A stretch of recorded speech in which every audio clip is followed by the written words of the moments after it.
ರಾಜಕೀಯ ಜೀವನಕ್ಕೆ 50 ವರ್ಷ ಬಿಎಸ್ವೈ ಅಭಿಮಾನೋತ್ಸವ ನೆರವೇರ್ತಾ ಇದ್ದು ಪುರಪ್ರವೇಶ ಆಗ್ತಾ ಇದೆ. ಬಿಎಸ್ವೈ ಅಭಿಮಾನೋತ್ಸವಕ್ಕೆ ಚಿತ್ರದುರ್ಗ ಸಕಲ ರೀತಿಯಲ್ಲೂ ಸಜ್ಜಾಗಿದೆ. ನಾಳೆ ಮಧ್ಯಾಹ್ನ 1 ಗಂಟೆಗೆ ಚಿತ್ರದುರ್ಗದಲ್ಲಿ ಬಿಎಸ್ವೈ ಅಭಿಮಾನೋತ್ಸವ ನಡೆಯುತ್ತೆ. 10 ಲಕ್ಷ ಜನ ಭಾಗಿಯಾಗೋ ಬಿಎಸ್ವೈ ಅಭಿಮಾನೋತ್ಸವಕ್ಕೆ ಕ್ಷಣಗಣನೆ ಶುರುವಾಗಿದೆ. ಬಿಎಸ್ವೈ ಪುರಪ್ರವೇಶ ಆಗ್ತಾ ಇದೆ. ಬಿಎಸ್ವೈ ಸಂಬಂಧಿಸಿದ ಎಲ್ಲ ವಿಷಯಗಳು ಆಕರ್ಷಣೆಯ ಪ್ರಮುಖ ಕೇಂದ್ರ ಬಿಂದು. ಅದರಲ್ಲಿ ಅವರು ಆರಂಭದಿಂದ ಇಂದಿನವರೆಗೆ ಬಳಸ್ತಾ ಇದ್ದ, ಅಂದ್ರೆ ನಾಮಿನೇಷನ್ಗೆ ಬಳಸ್ತಾ ಇದ್ದ ಕಾರು ಕೂಡ ಒಂದು. ಹಾಗೆ 6 ಟ್ಯಾಬ್ಲೋಗಳಿವೆ.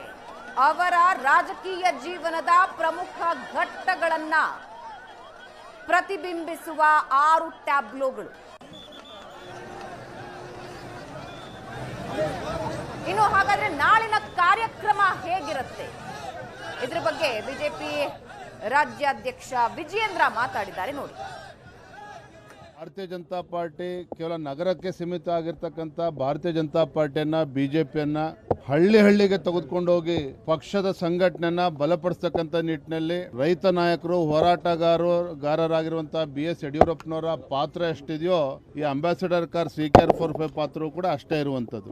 ಯಡಿಯೂರಪ್ಪನವರು, ಅನಂತ್ ಕುಮಾರ್ ಅವರು, ಶಂಕರ್ ಮೂರ್ತಿಗಳು, ಅನೇಕ ಹಿರಿಯರು ಇದೇ ಅಂಬಾಸಿಡರ್ ಕಾರ್ನಲ್ಲಿ ರಾಜ್ಯಾದ್ಯಂತ ಪ್ರವಾಸ ಮಾಡಿ ಆ ದಿನಗಳು ಹೇಗಿತ್ತು ಅಂತ ಹೇಳಿದ್ರೆ ಗುಂಡಿಗಳು ಇರ್ತಾ ಇರ್ತವೆ ವಿನಃ ರಸ್ತೆಗಳು ಯಾವಲ್ಲೂ ಕೂಡ ಸಿಗ್ತಾ ಇರಲಿಲ್ಲ. ಅಂತ ಕೆಟ್ಟ ಪರಿಸ್ಥಿತಿಯಲ್ಲೂ ಕೂಡ, ಅಂತ ದುಸ್ಥಿತಿಯಲ್ಲೂ ಕೂಡ ಯಡಿಯೂರಪ್ಪನವರಿಗೆ ಒಂದು ಶಕ್ತಿಯನ್ನು ತುಂಬಿರ್ತಕ್ಕಂಥದ್ದು ನಮ್ಮ ಈ CKR45. ಆ ರೀತಿ ಬಹಳ ಸುರಕ್ಷಿತವಾಗಿ ತಂದೆಯವ್ರನ್ನ ಇಡೀ ರಾಜ್ಯಾದ್ಯಂತ ಬಳಕೆ ಮಾಡಿರ್ತಕ್ಕಂಥ ಕಾರು. ರಾಜ್ಯದ ಜನ ಯಡಿಯೂರಪ್ಪನ ಎಷ್ಟು ಪ್ರೀತಿ ಮಾಡುತ್ತಾರೋ ನಮ್ಮ CKR45 ಕೂಡ ಅಷ್ಟೇ ಪ್ರೀತಿಯನ್ನು ಮಾಡುವಂಥದ್ದು. ಹಾಗಾಗಿ ನಮ್ಮ ಕಾರ್ಯಕರ್ತರ ಅಪೇಕ್ಷೆನೂ ಕೂಡ ಇತ್ತು, ಇವತ್ತು ಇರಬೇಕು. ಆದರೂ ಈ ಕಾರ್ಯಕ್ರಮದ ಕೇಂದ್ರ ಬಿಂದು ಇವತ್ತು ಯಡಿಯೂರಪ್ಪನವ್ರು ಬಿಟ್ಟರೆ ಇದು CKR45. ಹಾಗಾಗಿ ಎಲ್ಲರೂ ಭಾಳ ಕಾರ್ಯಕರ್ತರು ಭಾಳ ಪ್ರೀತಿಯಿಂದ, ಅಭಿಮಾನದಿಂದ ಫೋಟೋನು ಕೂಡ ತೆಗೆಸ್ಕೊಳ್ತಾ ಇದ್ದಾರೆ. ಆಗಿರಲಿಲ್ಲ.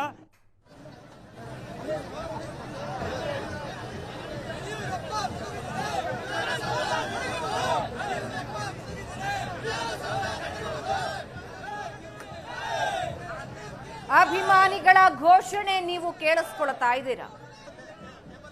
ಯಡಿಯೂರಪ್ಪ ಗುಡುಗಿದರೆ ವಿಧಾನಸೌಧ ನಡುಗುವುದು ಅಂತ.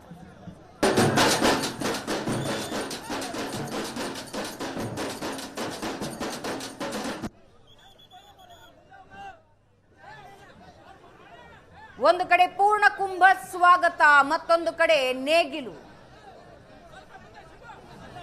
ಇದರ ನಡುವೆ ಡೊಳ್ಳಿನ ಸ್ವಾಗತ. ಬಿಎಸ್ವೈ ಅವರ ಪುರಪ್ರವೇಶ ಆಗ್ತಾ ಇರೋದನ್ನ ನೀವು ನೋಡ್ತಾ ಇದ್ದೀರಿ. ಬಸವ ವೃತ್ತದಿಂದ ಪುರಪ್ರವೇಶ ಆರಂಭ ಆಗಿದೆ.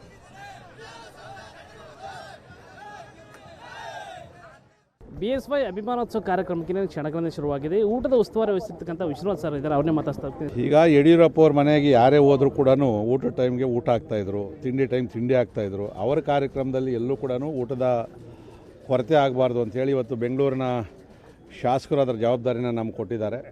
ಸೊ ಬಂದಂಥ ಎಲ್ಲರಿಗೂ ಕೂಡ ನಾಳೆ 12 ಗಂಟೆಯಿಂದ ಕಾರ್ಯಕ್ರಮ ಮುಗಿಯೋವರೆಗೂ ಕೂಡ ನಿರಂತರವಾಗಿ ಊಟದ ವ್ಯವಸ್ಥೆಯನ್ನು ಮಾಡಿದ್ದೀವಿ. ಸೊ ನಿನ್ನೆಯಿಂದನೇ ನಾವೆಲ್ಲ ಕೂಡ ಇಲ್ಲಿ ನಮ್ಮ ಮುಖಂಡರೆಲ್ಲ ಬಂದಿದ್ದೀವಿ, ಮತ್ತು ಅಡುಗೆಯವರೆಲ್ಲ ಬಂದಿದ್ದಾರೆ. ಈಗಾಗಲೇ ಅವ್ರು ಪ್ರಾಥಮಿಕವಾಗಿ ಏನೇನು ಮಾಡಬೇಕು ಸೂಚನೆಗಳನ್ನು ಕೊಡ್ತಾ ಇದ್ದೀವಿ. ಸಂಜೆ ಎಲ್ಲ ವಾಲಂಟಿಯರ್ಸ್ ಬರ್ತಾರೆ. ಅಂದರೆ 5 ಅಡುಗೆ ಮನೆಗಳನ್ನು ಮಾಡಿದ್ದೀವಿ. ಒಂದೊಂದು ಅಡುಗೆ ಮನೆ ಹತ್ರ ಕೂಡ 1200 ಜನ ಅಡುಗೆ ಭಟ್ರು ಬಡಿಸೋವಂಥವ್ರೆಲ್ಲ ಕೂಡ ಇದ್ದಾರೆ. ಸೊ ಅಲ್ಲಿ ನಾವು 100 ಜನ 2 ಕ್ಷೇತ್ರದ ವಾಲಂಟಿಯರ್ಸ್ನ ಕೂಡ ಇವತ್ತು ಡಿಪ್ಲಾಯ್ ಮಾಡ್ತೀವಿ. ಅಂದರೆ ಬಂದಂಥವ್ರು ಕ್ಯೂನಲ್ಲಿ ನಿಲ್ಲಿಸುವಂಥದ್ದು, ಊಟ ಸಪ್ಲೈ ಕರೆಕ್ಟಾಗಿ ಆಗ್ತಾ ಇದೆಯಾ, ಮತ್ತು ರುಚಿಕರವಾಗಿದೆಯಾ, ಏನಾದರೂ ಶಾರ್ಟೇಜ್ ಆಯಿತಾ, ಇದನ್ನೆಲ್ಲ ನೋಡೋದಕ್ಕೂ ಕೂಡ ನಾವು ಒಂದು 15 ದಿನದಿಂದನೇ ತಯಾರಿ ಮಾಡಿದ್ದೀವಿ. ಸೊ ನಿನ್ನೆಯಿಂದ ಈ ಸ್ಪಾಟಿಗೆ ಬಂದು ಯಾರ್ಯಾರು ಎಲ್ಲೆಲ್ಲಿ ಇರಬೇಕು ಅಂತಕ್ಕಂಥದ್ದನ್ನು ವ್ಯವಸ್ಥಿತವಾಗಿ ಮಾಡ್ತಾಯಿದ್ದೀವಿ. ಮಾನಸಿಕರು ಎಲ್ಲೆಲ್ಲಿಂದ ಬರ್ತಾರೆ ಸರ್? ಊಟದ ಮನೆ ಏನೇನಿರುತ್ತೆ? ಈಗ ತಾವು ನೋಡಿರ್ಬೋದು, ಪೂರ್ತಿ ಹೊರವಲಯದಲ್ಲಿ 5 ಕಡೆ ಅಡುಗೆ ಮಾಡೋದಕ್ಕೆ ಶೆಡ್ಗಳನ್ನು ಹಾಕಿದ್ದೀವಿ. ಬಾಣಸಿಗರು ಮೈಸೂರಿಂದ ಒಬ್ಬರನ್ನ ಕರೆಸಿದ್ದೀವಿ, ಬೆಂಗಳೂರವ್ರು 2 ಇದ್ದಾರೆ, ಚಿತ್ರದುರ್ಗದವ್ರು 1 ಇದ್ದಾರೆ, ಮತ್ತು ತುಮಕೂರವ್ರು 1 ಇದ್ದಾರೆ. ಸೊ ಅವರೆಲ್ಲ ಕೂಡ ಲಕ್ಷಗಟ್ಟಲೆ ಜನರಿಗೆ ಅಡುಗೆ ಮಾಡಿ ಅನುಭವ ಇರ್ತಕ್ಕಂಥವ್ರು. ಅವನ್ನೆಲ್ಲ ನಾವು ಬೇರೆ ಬೇರೆಯವ್ರ ಕಡೆಯಿಂದ ಮತ್ತು ರುಚಿ ಯಾವ ಥರ ಇರಬೇಕು, ಎಲ್ಲ ಕಡೆ ಒಂದೇ ಐಟಮ್ ಮಾಡಬೇಕು, ಒಂದೇ ಟೇಸ್ಟ್ ಇರಬೇಕು ಅಂತಕ್ಕಂಥದ್ದು ಕೂಡ ಹೇಳಿದ್ದೀವಿ. ಈಗಾಗಲೇ ಸ್ಯಾಂಪಲ್ಲು ನೋಡ್ಕೊಂಡು ಬಂದಿದ್ದೀವಿ ನಾವು. ಸಾಯಂಕಾಲ ಕೂಡ ಸ್ಯಾಂಪಲ್ ಮಾಡಬೇಕು ಅಂತ ಹೇಳಿದ್ದೀವಿ. ಅದೇ ಟೇಸ್ಟನ್ನು ನಾಳೆ ಕೊಡಬೇಕು ಅಂತಕ್ಕಂಥದ್ದು. ರಾಜ್ಯದ ಮೂಲೆ ಮೇಲಿಂದ 10 ಲಕ್ಷಕ್ಕೂ ಅಧಿಕ ಸಂಖ್ಯೆಯಲ್ಲಿ ಜನರು ಆಗಮಿಸ್ತಾರೆ. ಹಾಗಾಗಿ ಊಟದಲ್ಲಿ ಎಲ್ಲೂ ಸಮಸ್ಯೆ ಆಗಬಾರ್ದು ಅಂತ ಈಗಾಗಲೇ ಇನ್ಸ್ಟ್ರಕ್ಷನ್ ಕೊಟ್ಟಿದ್ರಿ ಸರ್. ಯಾವ ರೀತಿ ಹೇಳ್ತೀರಾ ಸರ್? ಈಗ ಇದು ಒಂದೇ ಸರಿ ಊಟ ಏನು ಬಡಿಸಲ್ಲ ನಾವು. 12 ಗಂಟೆಗೆ ಶುರುವಾದರೆ 5 ಗಂಟೆವರೆಗೂ ಬಡಿಸ್ತಾ ಇರ್ತೀವಿ. ಎಷ್ಟು ಜನ ಬಂದರೂ ಕೂಡ ನಮ್ಗೆ ಸಮಸ್ಯೆ ಇಲ್ಲ. ಅವ್ರಿಗೆಲ್ಲ ಬ್ಯಾರಿಕೇಡ್ ಮಾಡಿದ್ದೀವಿ. ಕುಡಿಯೋ ನೀರು ವ್ಯವಸ್ಥೆ ಅರ್ಧ ಬಾಟ್ಲ್ ನೀರನ್ನು ಕೂಡ ಕೊಡ್ತೀವಿ. ಹೊರಗಡೆ ಕೂಡ ಸ್ಯಾಚೆಟ್ ನೀರುಗಳನ್ನು ಕೂಡ ಕೊಡ್ತಾಯಿದ್ದೀವಿ ಅದನ್ನು. ಮತ್ತು ತಿಂದಂಥ ಎಲೆಗಳನ್ನು ಹಾಕೋದಕ್ಕೆ ಕೂಡ 4 ದೊಡ್ಡ ತೊಟ್ಟಿಗಳ ಥರ ಮಾಡಿದ್ವಿ. ಅದನ್ನು ಅಲ್ಲೇ ಹಾಕ್ಬೇಕು. ಯಾಕಂದರೆ ಕಾರ್ಯಕ್ರಮ ಮುಗಿದ ಮೇಲೆ ನಾವು ಬಿಟ್ಟು ಹೋಗೋಕ್ಕಾಗೋದಿಲ್ಲ. ಇದನ್ನೆಲ್ಲ ಗ್ರೌಂಡನ್ನು ಕ್ಲೀನಾಗಿ ಇಟ್ಟು ಹೋಗ್ಬೇಕಾಗ್ತದೆ. ಅದನ್ನು ಮಾಡಿದ್ವಿ. ಮತ್ತು ಟ್ಯಾಂಕರ್ಗಳ ವ್ಯವಸ್ಥೆ, ಕೈ ತೊಳ್ಕೊಳೋದಕ್ಕೆ ಎಲ್ಲವನ್ನು ಕೂಡ ವ್ಯವಸ್ಥಿತ ಮಾಡಿದ್ದೀವಿ. ನನಗೆ ವಿಶ್ವಾಸ ಇದೆ, ಇವತ್ತು ಜವಾಬ್ದಾರಿ ಕೊಟ್ಟಿರ್ತಕ್ಕಂಥ ಎಲ್ಲ ಬೆಂಗಳೂರು ಶಾಸಕರು ಕೂಡ ಲಕ್ಷಗಟ್ಟಲೆ ಜನರಿಗೆ ಊಟ ಮಾಡಿ ಸಾಕಿರೋ ಅನುಭವ ಇರ್ತಕ್ಕಂಥವ್ರು. ಸೊ ಅವರವ್ರನ್ನ ನಾವು ಕಾರ್ಯಕ್ರಮದಲ್ಲಿ ಭಾಗವಹಿಸಲ್ಲ. ನಾವೆಲ್ಲ ಕೂಡ MLAಗಳು ಊಟದ ವ್ಯವಸ್ಥೆ ಮುಗಿಯೋವರೆಗೂ ಅಡುಗೆ ಮನೆಗಳ ಹತ್ರನೇ ಇರ್ತೀವಿ. ಇದಿಷ್ಟು ಯಲಹಂಕ ಶಾಸಕರಾದ ವಿಶ್ವನಾಥ್ ಅವರು ಮಾತಾಗಿರ್ತಕ್ಕಂಥದ್ದು. ಕ್ಯಾಮ್ರಾ ಪರ್ಸನ್ ಮುನ್ರಾಜ್ ಜೊತೆ ಕಿರಣ್ ಎಲ್ ತೊಡನಾಳೆ, ಏಷ್ಯಾನೆಟ್ ಸೌಂಡ್, ಚಿತ್ರದುರ್ಗ.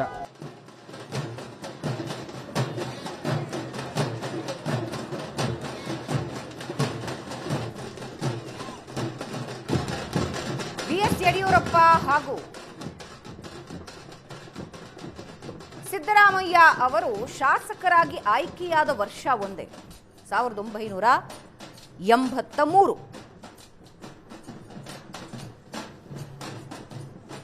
ಮೊದಲ ಬಾರಿಗೆ ಶಾಸಕರಾಗಿ ವಿಧಾನಸಭೆಯ ಪ್ರವೇಶವಾಗಿದ್ದು ಬಿಎಸ್ವೈ ಅವರದ್ದು 1983. 1988ರಲ್ಲಿ ಬಿಜೆಪಿಯ ರಾಜ್ಯಾಧ್ಯಕ್ಷರಾಗಿ ಅಧಿಕಾರ ಸ್ವೀಕರಿಸುತ್ತಾರೆ.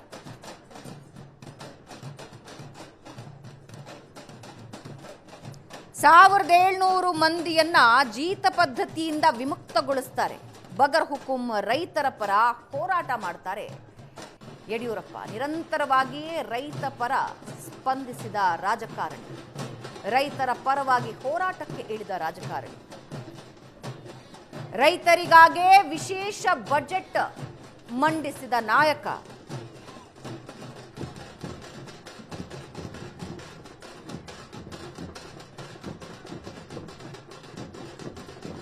ಎರಡು 2006ರಲ್ಲಿ ಸಮ್ಮಿಶ್ರ ಸರ್ಕಾರ ಬರುತ್ತೆ. ಅದರಲ್ಲಿ ಉಪಮುಖ್ಯಮಂತ್ರಿ ಆಗ್ತಾರೆ. ವಚನ ಭ್ರಷ್ಟತೆ. 2007ರಲ್ಲಿ ಮುಖ್ಯಮಂತ್ರಿಯಾಗಿ ಅಧಿಕಾರ ಸ್ವೀಕಾರ. ಜೆಡಿಎಸ್ನಿಂದ ಅಧಿಕಾರ ನಿರಾಕರಣೆಯಾಗುತ್ತೆ. ಎಲೆಕ್ಷನ್ಗೆ ಹೋಗ್ತಾರೆ. 2008ರಲ್ಲಿ ಮುಖ್ಯಮಂತ್ರಿಯಾಗಿ ಪ್ರಮಾಣ ವಚನ ಮತ್ತೆ ಸ್ವೀಕರಿಸ್ತಾರೆ.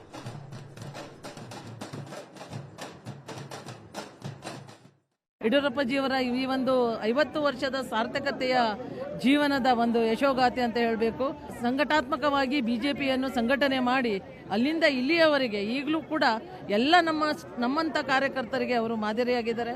ಅವರ ಆಶೀರ್ವಾದ ಇನ್ನೆಷ್ಟು ಯುವಕರಿಗೆ ಯುವತಿಯರಿಗೆ ಅವರ ಆಶೀರ್ವಾದ ಇರಲಿ. ಮತ್ತು ಜಗತ್ತಿನಾದ್ಯಂತ ಇವತ್ತು BS ಯಡಿಯೂರಪ್ಪಜಿಯವರ ಈ ಒಂದು ಇವತ್ತಿನ ದಿನ ನಾವು ಅಭಿಮಾನೋತ್ಸವವನ್ನು ನೆನೆಸ್ಕೊಳ್ಳುವಂಥ ದಿನ ಇತಿಹಾಸದಲ್ಲಿ ಆಗ್ತಾ ಇದೆ. ಒಂದೇ ಒಂದು ಮಾತು ಹೇಳಲಿಕ್ಕೆ ಇಷ್ಟಪಡ್ತೇನೆ. ನಮ್ಮ ರಾಜಕೀಯ ಜೀವನದಲ್ಲಿ ನಾವು ಏನೂ ಅಲ್ಲ, ನಮಗೆ ಗೊತ್ತಿಲ್ಲದೆ ನಾವು ಈ ಒಂದು MLA ಆಗಿದ್ದೀವಿ. ಇವತ್ತು ಅಲ್ಲಿ ತನಕ ಮಹಿಳೆಯರಿಗೆ ಗೌರವ ಕೊಟ್ಟು ಈ ಒಂದು ಮಹಿಳಾ ಸ್ಥಾನವನ್ನು ಕೊಟ್ಟು ಉತ್ತರ ಕನ್ನಡ ಜಿಲ್ಲೆಗೆ ಆಗಿನಿಂದ ಇವತ್ತು ಕೂಡ ರಾಜ್ಯದ ಒಂದು ಉಪಾಧ್ಯಕ್ಷಕ್ಕೆ ಇವತ್ತು ಜವಾಬ್ದಾರಿಯನ್ನು ಕೂಡ ಕೊಟ್ಟಿದ್ದಾರೆ. ಅಷ್ಟೇ ಅಲ್ಲದೆ ಹೆಣ್ಣು ಮಕ್ಕಳಿಗೆ ಅಂತ ವಿಶೇಷವಾಗಿ ಭಾಗ್ಯಲಕ್ಷ್ಮಿ ಬಾಂಡನ್ನು ಅವರು ಮಾಡುತ್ತಾ ಇರುವಂಥದ್ದು ನಾವೆಲ್ಲರೂ ಈಗಲೂ ನೆನೆಸ್ಕೊಳ್ತಾ ಇದ್ದೇವೆ. ಆವತ್ತೇ ಕೊಟ್ಟಿರುವಂಥ ಈ ಯೋಜನೆಗಳು ಇವತ್ತು ಫಲದಾಯಕಾರಿಯಾಗಿದ್ದಾವೆ.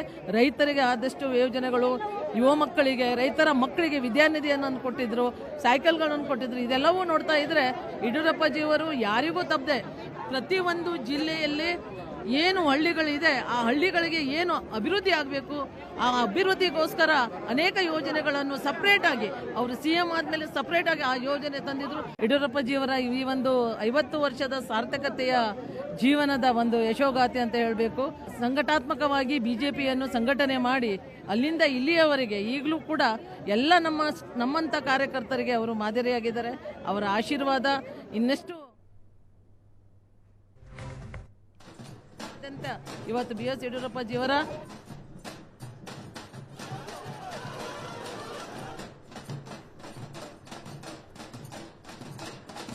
ಬಿಎಸ್ ಯಡಿಯೂರಪ್ಪ ಅವರ ಪುರಪ್ರವೇಶ ಘೋಷಣೆ ಜೈಕಾರ ದೃಶ್ಯದಲ್ಲಿ ನೋಡ್ತಾ ಇದ್ದೀರಿ.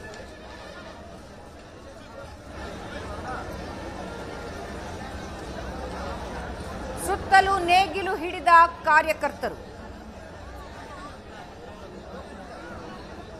ಬಿಎಸ್ ಯಡಿಯೂರಪ್ಪ ಅವರ ಜೊತೆ ಕಾರಜೋಳ ಶ್ರೀರಾಮುಲು, ಸದಾನಂದಗೌಡ, ಸಿಟಿ ರವಿ, ರವಿಕುಮಾರ್ ಸೇರಿದಂತೆ ಬಿಜೆಪಿಯ ಪ್ರಮುಖ ನಾಯಕರು. ಮತ್ತೊಂದು ಕಡೆ ಅಭಿಮಾನಿಗಳು, ಕಾರ್ಯಕರ್ತರ ಜೈಕಾರ.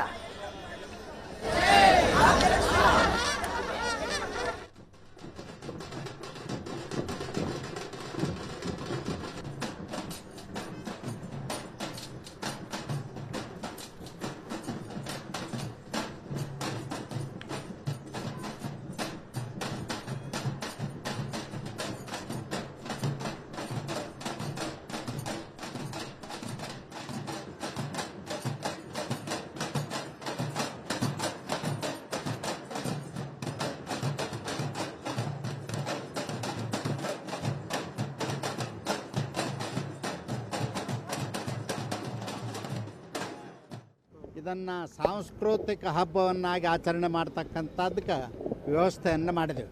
ಸುಮಾರು 24 ಕಲಾ ತಂಡಗಳ ಭಾಗವಹಿಸ್ತಾ ಇದ್ದಾರೆ, ಕವಿಗಳ ಭಾಗವಹಿಸ್ತಾ ಇದ್ದಾರೆ, ಸಾಹಿತಿಗಳ ಭಾಗವಹಿಸ್ತಾ ಇದ್ದಾರೆ. ಮತ್ತು ಮೆರವಣಿಗೆಯಲ್ಲಿ ಯಡಿಯೂರಪ್ಪನವರ ಫಲಾನುಭವಿಗಳಾಗಿರ್ತಕ್ಕಂಥ ರೈತರು ಕೂಡ ಭಾಗವಹಿಸ್ತಾ ಇದ್ದಾರೆ, ಮಹಿಳೆಯರು ಕೂಡ ಭಾಗವಹಿಸ್ತಾ ಇದ್ದಾರೆ ಮತ್ತು ಮಕ್ಕಳು ಕೂಡ ಭಾಗವಹಿಸ್ತಾ ಇದ್ದಾರೆ. ಇದೊಂದು ವಿಶಿಷ್ಟವಾದಂಥ ಪುರಪ್ರವೇಶದ ಕಾರ್ಯಕ್ರಮ. ಈ ಸಂದರ್ಭದಲ್ಲಿ ನಾನು ಎಲ್ಲರಿಗೂ ವಿನಂತಿ ಮಾಡ್ತೇನೆ, ಸಂಜೆ 5:30 ಗಂಟೆಗೆ ಕನಕ ವೃತ್ತದ ಹತ್ರ ಬಂದು ಈ ಪುರಸಭೆ ಬರಮಾಡ್ಕೊಳ್ತಕ್ಕಂಥ ಕಾರ್ಯಕ್ರಮದಲ್ಲಿ ಭಾಗವಹಿಸಬೇಕು ಅಂಥೇಳಿ ಎಲ್ಲರಲ್ಲೂ ಕೈ ಮುಗಿದ ಪ್ರಾರ್ಥನೆಯನ್ನು ಮಾಡ್ತೇನೆ.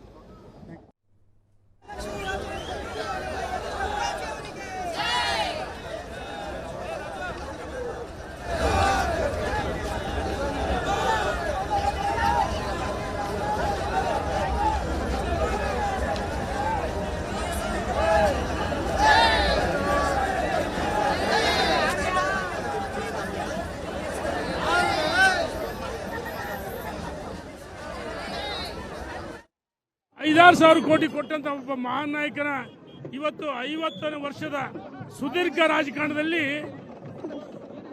ಶಿಕಾರಿಪುರ ಪುರಸಭಾ ಅಧ್ಯಕ್ಷರಾಗಿ ರಾಜಕೀಯ ಜೀವನವನ್ನು ಪ್ರಾರಂಭ ಮಾಡಿದ್ರು. ಶಿವಮೊಗ್ಗ ಜಿಲ್ಲಾ ಭಾರತೀಯ ಜನತಾ ಪಾರ್ಟಿ ಅಧ್ಯಕ್ಷರಾಗಿ 4 ಬಾರಿ ರಾಜ್ಯದ ಅಧ್ಯಕ್ಷರಾಗಿ 7 ಬಾರಿ ಶಾಸಕರಾಗಿ 1 ಬಾರಿ ಲೋಕಸಭಾ ಸದಸ್ಯರಾಗಿ ವಿಧಾನ ಪರಿಷತ್ ಸದಸ್ಯರಾಗಿ ಮುಖ್ಯಮಂತ್ರಿಯಾಗಿ ಅಧಿಕಾರ ಮಾಡಿದ ಒಬ್ಬ ಮಹಾನ್ ನಾಯಕ ಇವತ್ತು ಅವರ 50ನೇ ವರ್ಷದ ಪುರಪ್ರವೇಶ ಆಗಿದೆ. ಅವರ ಯಡಿಯೂರಪ್ಪ ಪುರಪ್ರವೇಶ ಅದ್ದೂರಿಯ ಸ್ವಾಗತ ಮಾಡಿದ್ರೆ ಅದು ಮಧ್ಯೆ ರೈತನ ಸಂಖ್ಯಾತ ನೇಗಿಲು ಹಿಡಿದು ಪುರಪ್ರವೇಶ ಆಗಿದೆ. ಇವತ್ತು ನಿಜ 2 ಕಂಡು ಸಾಲದು. ಇದು ಯಡಿಯೂರಪ್ಪನವರ ಕುಟುಂಬ 6.5 ಕೋಟಿ ಜನ ಇವತ್ತು ಅವ್ರು ಸ್ವಾಗತ ಮಾಡಿದರೆ. ಹಾಗಾಗಿ ನಾಳೆ ಬೆಳಗ್ಗೆ ನಮ್ಮ ರಾಷ್ಟ್ರೀಯ ನಾಯಕರು, ಗೃಹ ಸಚಿವರು, ಭಾರತ ಸರ್ಕಾರ ಗೃಹ ಸಚಿವರು ಮತ್ತು ಚುನಾವಣೆಯ ಚಾಣಕ್ಯ ನಾಳೆ ಮಧ್ಯಾಹ್ನ ಆಗಮಿಸಿದ್ರೆ ಅದರ ಪೂರ್ವವಾಗಿ ಸಹಸ್ರಾರು ಸಂಖ್ಯೆ ರೈತರು, ಮಹಿಳೆಯರು, ಎಲ್ಲ ಸಮಾಜದ ಮೇಲೆ ಕಲಾ ತಂಡಗಳ ಮಧ್ಯೆ ಅದ್ದೂರಿ ಸ್ವಾಗತ ಆಗಿದೆ. ಇವತ್ತು ಬಹಳ ಸಂತೋಷ ಆಗಿದೆ ನಾವು ಪಾಲ್ಗೊಂಡಿದ್ದು. ವೀಕ್ಷಕರಿಗೋಸ್ಕರ ಹೇಳ್ತಾ ಇದ್ದೀನಿ, ಯಡಿಯೂರಪ್ಪನವರು ಒಮ್ಮೆ ಇವರು ಚಾಮರಾಜನಗರಕ್ಕೆ ಹೊರಟಿದ್ರು. ಆಗ ಇವರು ತಡವಾಗಿ ಏರ್ಪೋರ್ಟ್ಗೆ ಹೋದ್ರು. ಆ ಒಂದು ವಿಶೇಷವಾದ ಘಟನೆ ಯಡಿಯೂರಪ್ಪನವರು ಹೇಗೆ ಕೋಪ ಮಾಡಿಕೊಂಡ್ರು, ಅದೊಂದು ವಿಶೇಷವಾದ ವ್ಯವಸ್ಥೆ ಮಾಡಿದ್ರು, ತಾವೇ ಹೇಳಬೇಕು. ಯಡಿಯೂರಪ್ಪನವರು ಮುಖ್ಯಮಂತ್ರಿಗಳಿದ್ರು. ಯಡಿಯೂರಪ್ಪ ಅಂದ್ರೆ ಸಮಯಕ್ಕೆ ಬೆಲೆ ಕೊಡ್ತಕ್ಕಂಥ ವ್ಯಕ್ತಿ. ನಾನು ಚಾಮರಾಜನಗರ ಜಿಲ್ಲಾ ಮಂತ್ರಿ ಆಗಿದ್ದೆ. ನಾನು ಹೋಗೋದು ವಿಳಂಬ ಆಯ್ತು. ಯಡಿಯೂರಪ್ಪನವರು ಕೋಪ ಮಾಡ್ಕೊಂಡು, ಯಡಿಯೂರಪ್ಪ ನಾನು ಇಲ್ಲಿ ಬಂದು ವೇಟ್ ಮಾಡ್ತಾ ಇದ್ದೀನಿ, ನೀನ್ಯಾಕೆ ಬರೋಕ್ಕಾಗಲಿ ಅಂತೇಳಿ ಆ 0 ಟ್ರಾಫಿಕ್ ಅಲ್ಲಿ ನನ್ನನ್ನು ಇದು ದೇವನಹಳ್ಳಿ ಏರ್ಪೋರ್ಟ್ ಈಗಿದೆಯಲ್ಲ ಹೆಲಿಪ್ಯಾಡ್ ಅಲ್ಲಿ ನನ್ನ ಕರೆಸ್ಕೊಂಡಿದ್ರು. ಜಕ್ಕೂರು ಏರ್ಪೋರ್ಟ್ಗೆ ನನ್ನನ್ನು 0 ಟ್ರಾಫಿಕ್ ಕರೆಸ್ಕೊಂಡಿದ್ರು. ಅಂತ ಮಹಾನಾಯಕ ಸಮಯಕ್ಕೆ ಬೆಲೆ ಕೊಡ್ತಕ್ಕಂಥ ವ್ಯಕ್ತಿ. ಬಹಳಷ್ಟು ಉದಾಹರಣೆಗಳು ಹೇಳ್ಬೇಕಂದ್ರೆ, ಎಷ್ಟೋ ಸಾರಿ ನನಗೆ ಬೈತಾರೆ, ನಾನು ಜಗಳ ಮಾಡಿದ್ದೀನಿ, ನಾನು ಕಣ್ಣೀರು ಹಾಕಿದ್ದೀನಿ ಅಂದರೆ ಪ್ರೀತಿಯಿಂದ. ಹಾಗಾಗಿ ನಮಗೆ ಇವತ್ತು ಸಂತೋಷ ಆಗುತ್ತೆ. ಇವತ್ತು ನನಗೆ ನಿಜವಾಗ್ಲೂ ಮಾಜಿ ಮುಖ್ಯಮಂತ್ರಿಗಳು ಅನಿಸ್ತಲ್ಲ. ಜನಮಾನಸದಲ್ಲಿ ಈ ನಾಡಿನ 6.5 ಕೋಟಿ ಜನರ ಮಾನಸದಲ್ಲಿ ಯಡಿಯೂರಪ್ಪನವರು ಹೃದಯ ಸಾಮ್ರಾಜ್ಯದಲ್ಲಿ ನೆಲೆಸಿದರೆ ನನಗೆ ಸಂತೋಷ ಆಗಿದೆ. ಯಡಿಯೂರಪ್ಪ ಒಬ್ಬ ವ್ಯಕ್ತಿ ಅಲ್ಲ, ಅವರ ವ್ಯಕ್ತಿತ್ವಕ್ಕೆ ಇಡೀ ರಾಜ್ಯದ ಜನ ಇವತ್ತು ಗೌರವ ಸಮರ್ಪಣೆ ಮಾಡ್ತಾ ಇದ್ದಾರೆ. ಸದಾನಂದ ಗೌಡರು ಮುಖ್ಯಮಂತ್ರಿ ಆಗುವ ಸಂದರ್ಭದಲ್ಲಿ ರೇಣುಕಾಚಾರ್ಯರ ಪಾತ್ರವು ಕೂಡ ಬಹಳ ದೊಡ್ಡದಿದೆ ಅಂತ ನಾನು ಕೇಳ್ಪಟ್ಟಿದ್ದೇನೆ. ಆವಾಗಲ್ಲ ನಾವು ಪೊಲಿಟಿಕಲ್ ರಿಪೋರ್ಟರ್ ಆಗಿರಲಿಲ್ಲ, ಆದರೆ ವಿಷಯಗಳ ಬಗ್ಗೆ ಗೊತ್ತಿದೆ. ರೇಣುಕಾಚಾರ್ಯ ಅವರೇ, ಸದಾನಂದ ಗೌಡರು ಮುಖ್ಯಮಂತ್ರಿ ಆಗುವ ಸಂದರ್ಭದಲ್ಲಿ ಸಾಕಷ್ಟು ಆದ ಚರ್ಚೆಗಳ ಬಗ್ಗೆ ಎಷ್ಟು ಹೇಳಬಹುದು ಮಾಧ್ಯಮಗಳ ಮುಂದೆ ಅಷ್ಟು ಹೇಳಿ. ಹೇಳ್ತಾ ಹೋದ್ರೆ ಬಹಳಷ್ಟಿದೆ. ಸನ್ಮಾನ್ಯ ಯಡಿಯೂರಪ್ಪನವರು ಮುಖ್ಯಮಂತ್ರಿಗಳ ಸಂದರ್ಭದಲ್ಲಿ ರಾಜೀನಾಮೆ ಸ್ವಯಂ ರಾಜೀನಾಮೆ ಕೊಡೋ ಸಂದರ್ಭದಲ್ಲಿ ನಮ್ಮ ಜೀವರಾಜ ನಮಗೆ ಹೇಳಿದ್ರು, ರೇಣುಕಾ ನೆಕ್ಸ್ಟ್ ಯಾರು CM ಮಾಡ್ಬೋದು, ಇಲ್ಲ ಅವರೇ ಕಣ ಅಂತಂದೆ. ಇಲ್ಲ ಅನಿವಾರ್ಯ ಆದರೆ DV ಮಾಡೋಣ ಅಂತ ಕೇಳಿದೆ. ನೋಡೋಣ ಸಂದರ್ಭ ಅಂದ್ರೆ ಅಂತೇಳಿ ನಾವು ಯಡಿಯೂರಪ್ಪ ಸಾಹೇಬರು, ಉದಾಸಿ ಅವರು ಇವತ್ತು ಇಲ್ಲ, ಕತ್ತಿ ಅವರು, ನಿರಾಣಿ, ನಾವೆಲ್ಲ ಜೀವರಾಜು ತಿರುಪತಿಗೆ ಹೋಗಿದ್ವಿ. ಆ ತಿರುಪತಿಯಲ್ಲಿ ನಾವೆಲ್ಲ ಒಟ್ಟಾಗಿ ಒಂದಾಗಿರ್ಬೇಕಂತ ಹೇಳಿದ್ವಿ. ಆದರೆ